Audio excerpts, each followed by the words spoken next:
the skin. Healing vibes ride the wind. Rhythms dance throughout the air. Discover your recovery here. The sound of the waves from the sea kiss you with tropical energy, providing a difference you'll feel on the other side of the miracle. Hello and welcome to Rainbow Dreamcatcher, now titled Rainbow Therapist Interrupted. My name is Nilla White. I am a licensed marriage and family therapist, inspiration coach, approved supervisor, and now solo podcast host. As some of you guys might know, we've had some changes recently in our personal life. My co-host and partner, Big Sexy, is currently taking some time away for recovery. And so in the meantime, we have been wanting to start a series in talking with licensed therapists, healers, and other creatives who have decided at some point along the way to color outside of the lines and to find their way to different spaces outside of their home country. So I am super excited for this new shift. I hope you'll join with me. And if you like what we're talking about, if you want to hear more, please feel free to subscribe. I'm going to send all the information a little bit later towards the end of our conversation today. So today I am super excited to be able to have a conversation with a beautiful woman I had the opportunity to meet in Mexico. Jelan, who I'm going to introduce you to, and I'm going to ask her to give you a little bit of her background as well. But Jelan is a TEDx speaker. She is a coach. She is a consultant. And her life purpose is inspiration. I can't wait to learn more about you, Jelan. I can't wait to hear more about you. We're going to wing it because this is the first time. You're my first interview. I'm so excited. I'm so excited to be here. This is amazing. So if you wouldn't mind, I feel like we're going to be talking to a lot of folks who have been therapists or are currently therapists. That's really a lot of the folks that are listening to this particular podcast. And, I think I'd like us to maybe start from that place in terms of tell me a little bit about your connection to therapy, how you started in that way. And what I really want us to start to talk about is just how things have shifted over time for you, particularly as a result of how travel has shaped your perspective. Yeah, I'm excited. I know that we're going to have such a great time. So I'm going to stop talking. I feel like I'm talking too much already. I'm going to turn it over to you. Tell me a little bit about you.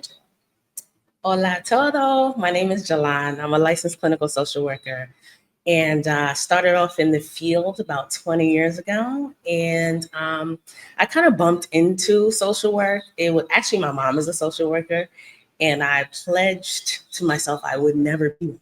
And then 20 years later, here I am. So I was in the field for about 20 years. My last job in the field was a dialectical behavioral therapist. I have advanced training in DBT.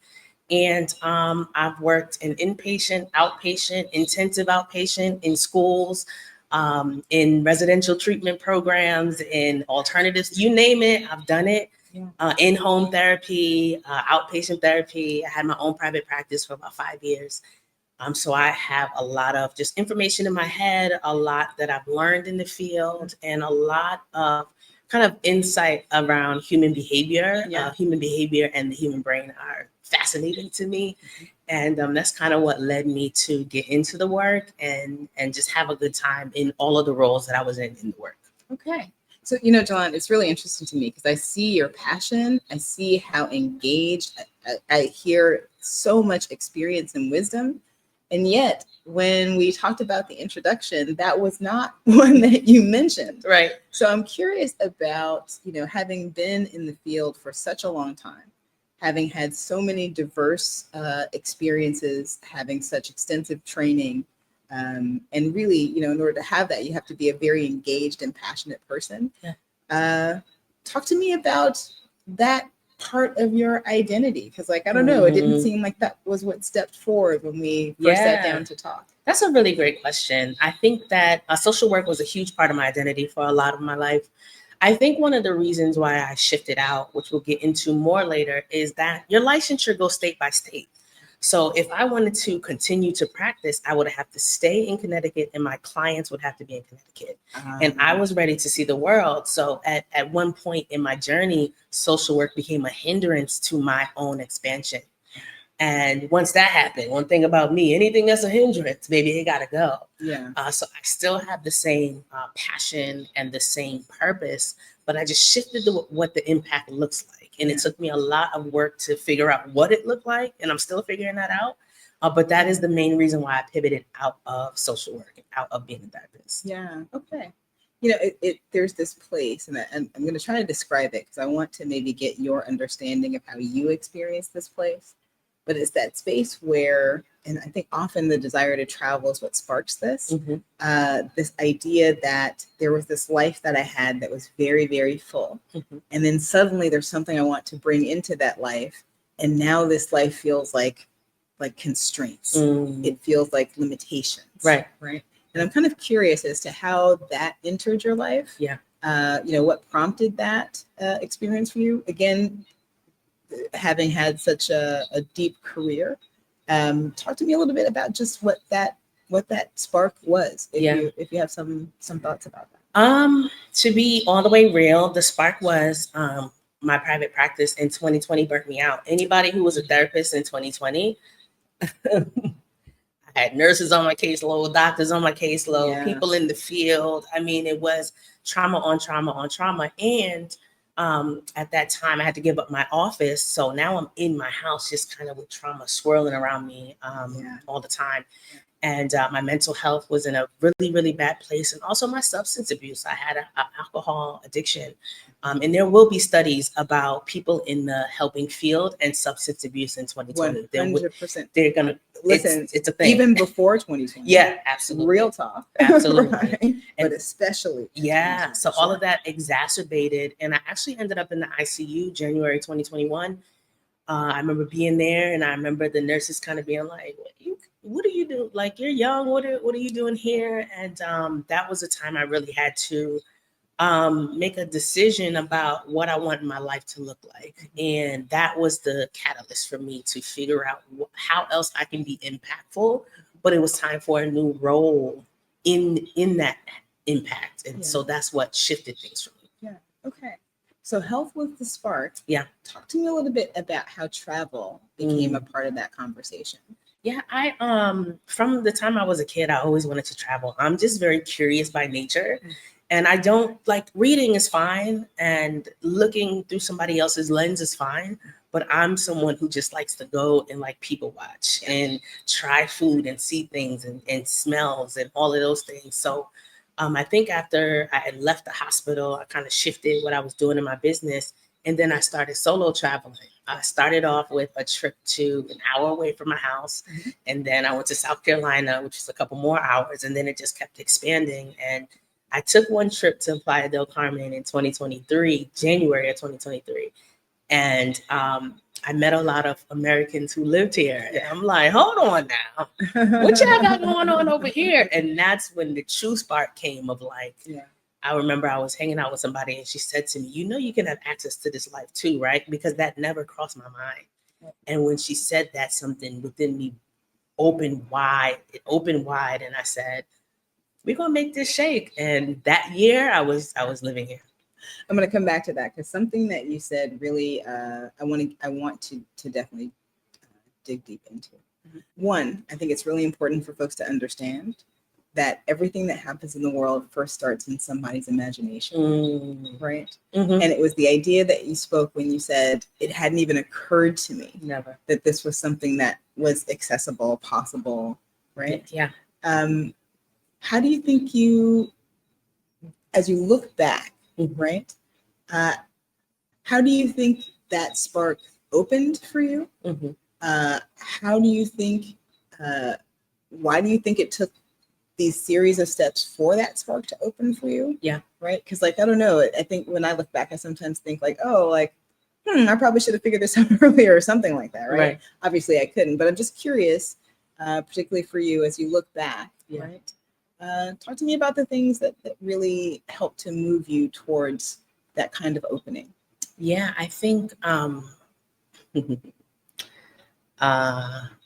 love therapists. I love helpers. Whenever I say that, I'm about to say something slightly that's gonna be a little might bring up some resistance. I had to release my the part of me that felt validated in suffering, Okay. in trauma, right? I had to release the part of me that needed those things in order to feel helpful in the world. Okay.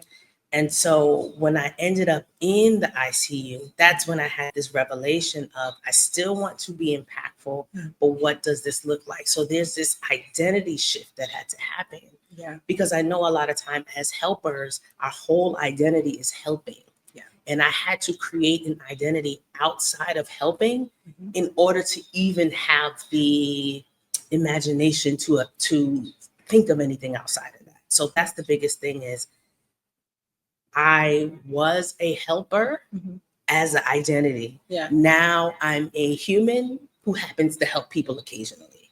Okay. Big difference in the way I saw the Yeah. world. And what were the steps that you took to start to make that identity shift? What were some of the things that you did? Right. Well, I would say there was a large ego death, right? Because sometimes I think that us overextending ourselves to help has a lot to do with ego. Sure. Because why are you the only one that can help? Sure. So there was an ego death that took place. There was also this part of me that remembered me before being a therapist. The type of things she liked to do, and engaging with those kind of things helped kind of reignite parts of myself. And this process is still happening. Sure. I'm about 4 years into this process, and it's still like little, oh yeah, I used to love that. Oh yeah, I used to love that. So engaging in the version of me I was before therapy helped kind of bring that line through of, oh yeah, I'm a whole person. Therapy is just one of the ways in which I showed up in the world. Yeah, yeah. So I just finished my supervisor certification. Whoop, whoop, whoop. I'm celebrating that. Yes. And I pose this question as someone that works with developing therapists. I'm curious, as you look back, and even as you are currently in the process, as you look back, what would you say to young therapists in terms of how to engage in healthy identity around helping, therapy, whatever we might label that? Yeah. I would say be careful not to tether your sense of self to the organization you work at, to the kind of social structure that is whatever your field is. Because I saw a lot of people kind of taking that on as a persona, but not recognizing that when you step outside of that, there's a world outside of the organization. There's a world outside of your field. So just remembering that the field is not the only thing that exists, and there are parts of you that can exist outside of that. Yeah. Another thing I'll say is don't be tethered to one form of helping people. Making people laugh, that's helping people. Allowing people to learn your story, that's helping people. So not being tied to one modality is another piece as well. And just engaging in the things that you love, because it's one thing to be a therapist and to be in a session helping someone. It's another thing for the person to feel the joy in you. Both are equally as impactful. So remember yourself in your journey as a therapist, supervisor, or whatever the role looks like. Yeah. So I'm really curious because I hear what you're saying about like the LCSW having a kind of like persona. Now, I have to say, as an MFT, we probably don't have the same kind of, I don't know, cultural cachet, right?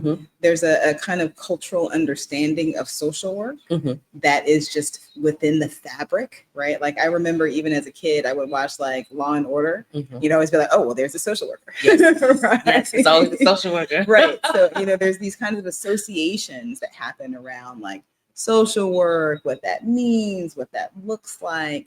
I'm just kind of curious about first how you felt you fit into that and what that looked like, and then how you feel to be out of that. I never fit in.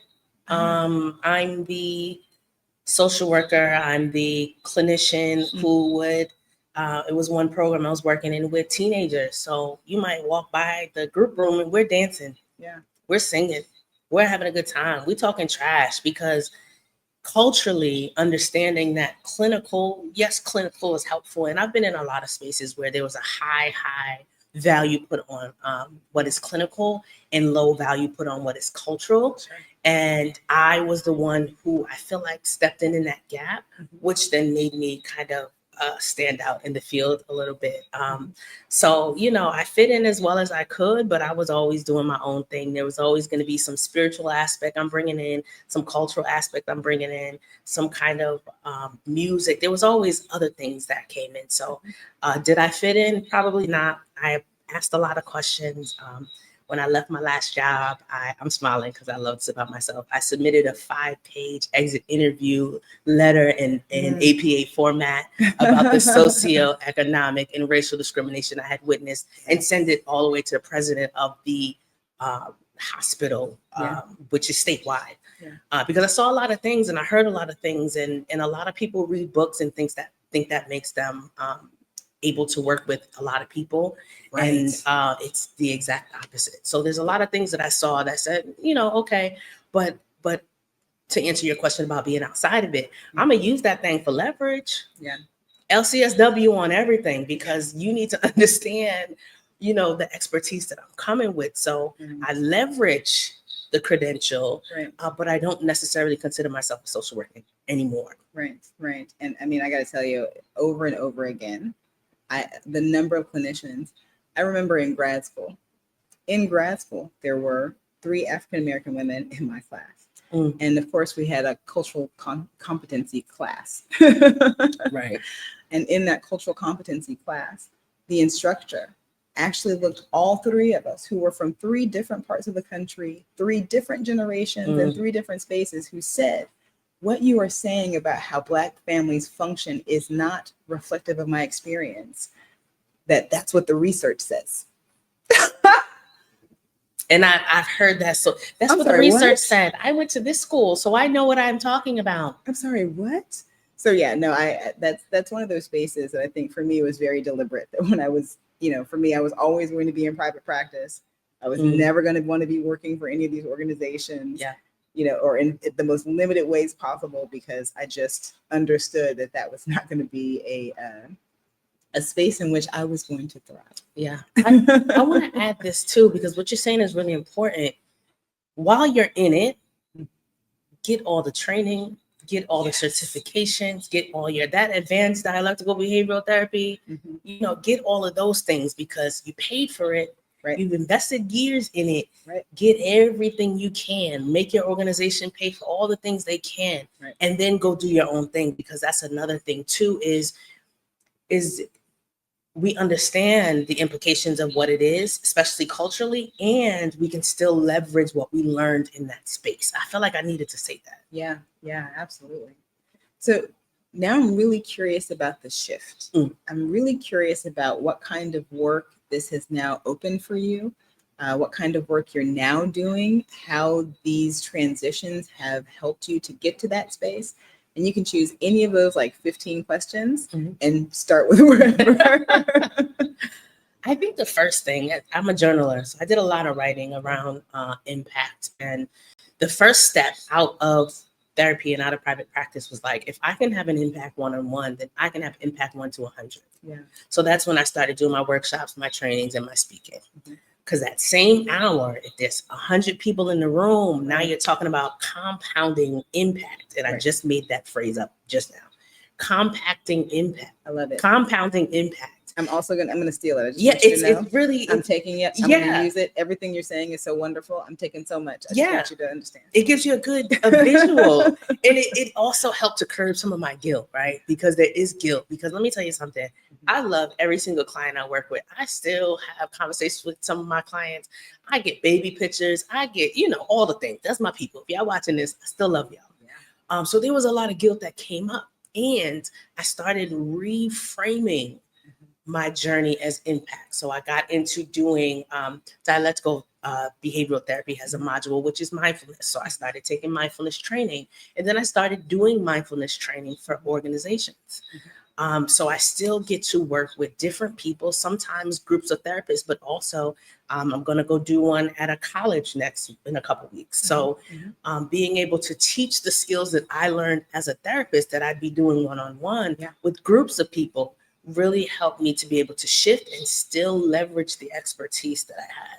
Yeah. So that was the shift for me, was redefining what impact looks like and allowing my impact to be larger. So now I'm doing training, speaking. I did a TEDx, right? So now just think about the impact of the TEDx versus a one-to-one therapy session. Right. So that's what really helps to ground my work now, is expanding that impact. Yeah, yeah. And folks, if you want to know how to connect more with Jelan, I'm going to go on ahead and just put some social media info down below.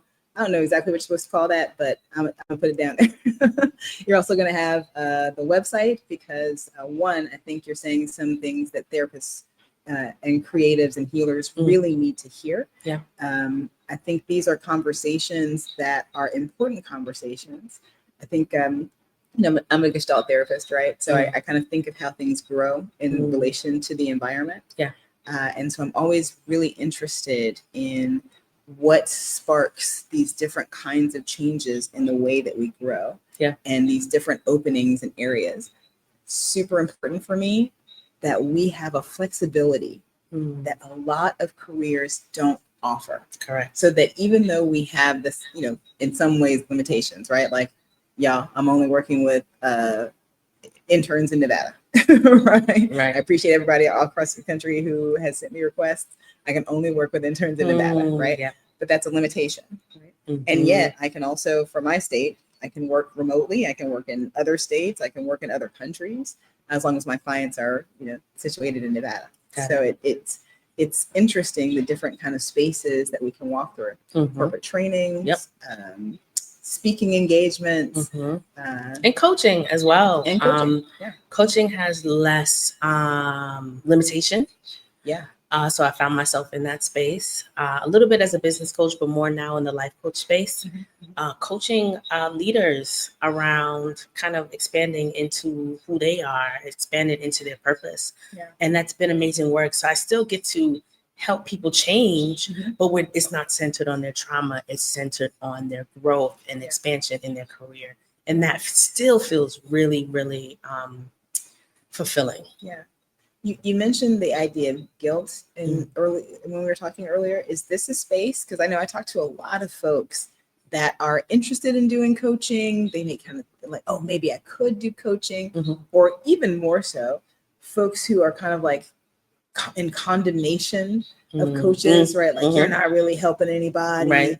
You're just, whatever that is, right? But there's like this whole like, what I don't hear is like a non-response, right? From therapists generally. Either folks are kind of like, oh yeah, 100%, and this is an extension of what we do, or folks are like on the other spectrum, this is a terrible thing, it's unregulated, it's like all the things that you hear. Yeah. I'm kind of curious as to how you navigated those different voices to get to a place for you that felt connected. It's a great question, because I was in a lot of therapist groups and I'd hear all the coaches, they're not trained and they're not, and whatever. I don't have an opinion on that.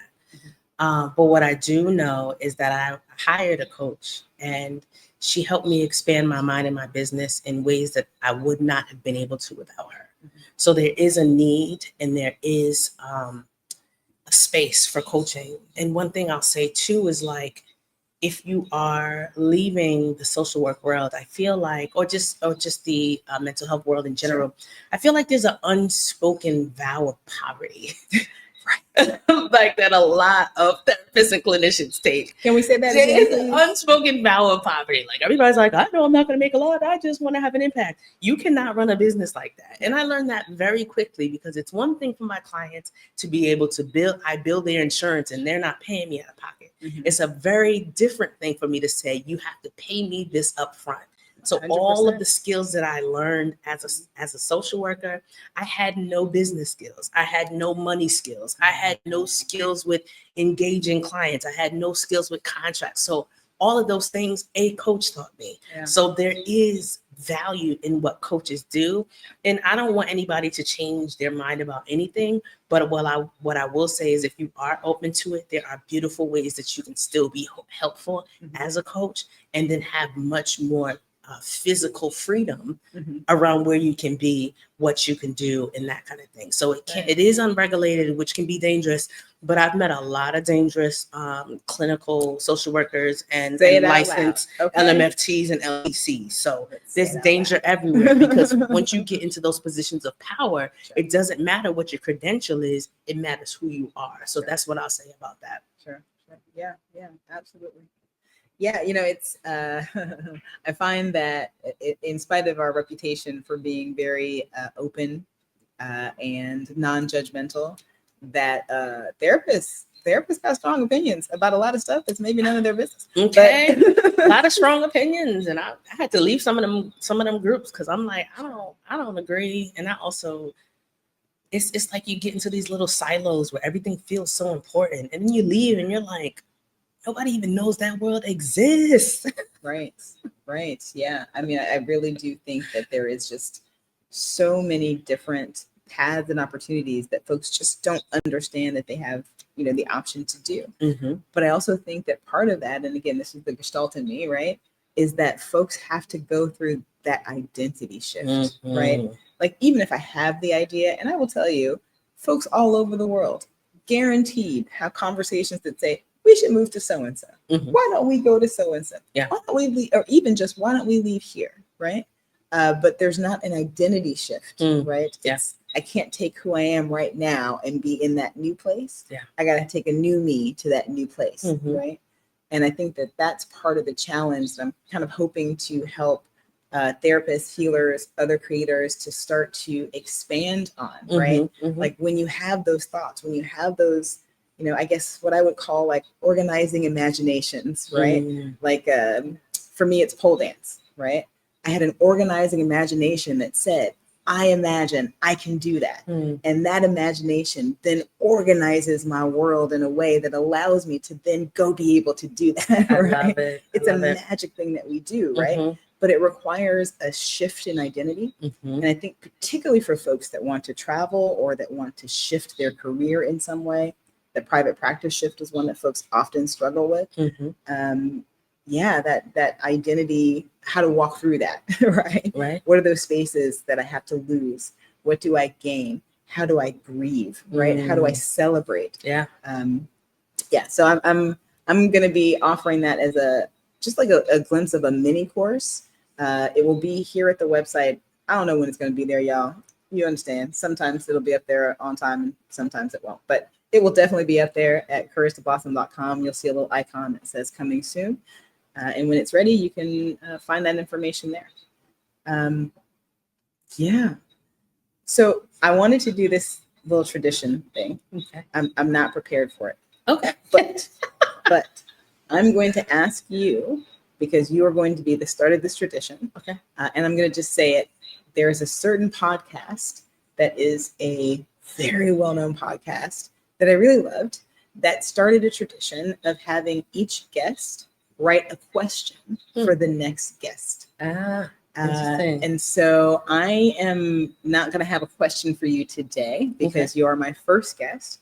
I hope what this means is that we will have to invite you back to be able to start to engage in other parts of your journey. One, I know folks are going to be very interested in learning about your path as a speaker. I'm certain folks are going to want to learn about your path as a coach, how you work with corporate organizations. I wish we had the time to talk about all of that today. But to me, that means we've got to come back and do a part 2. Absolutely. I love it. I love it. Any last words you want to share just about the experience? What would you share with therapists who want to learn how to color outside of the lines? That's a great question. This is my thinking face. What I want to share with therapists is the work will never be done. The work will never be done. So overextending yourself and burning yourself out, it doesn't change the system. The system is the system is the system. It's a 1,000-year-old system. At some point, you need to be a part of your own treatment plan. And allow yourself to imagine and to be curious. And just know that if you do decide to shift out of what you're doing now, you bring all of that knowledge with you. It doesn't go anywhere. Like, I don't consider myself a social worker, but you better believe I'll meet people and be like, okay, yep, all right. I see that happening. I see that happening. The skills don't go away. You just reimagine how you're going to use them. So that would be my biggest thing is you bring it all with you. Yeah. Well, thank you so much for joining me. This has been a wonderful, wonderful conversation. I'm so grateful that you took the time to share yourself with us in such a wonderful way. And I'm really looking forward to our part 2. Thanks again so much. Yay! Jelan. Thank you, everybody. I'll see you later. Safe travel, guys. This has been, I have to remember to say the name differently. No longer Rainbow Dreamcatcher The Love Podcast. Now the shift is to Rainbow Therapist Interrupted. Thanks for joining us for our first episode, y'all.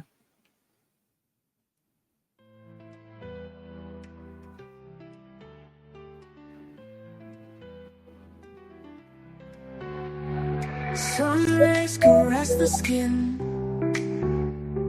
healing vibes ride the wind, rhythms dance throughout the air. Discover your recovery here. The sound of the waves from the sea kiss you with tropical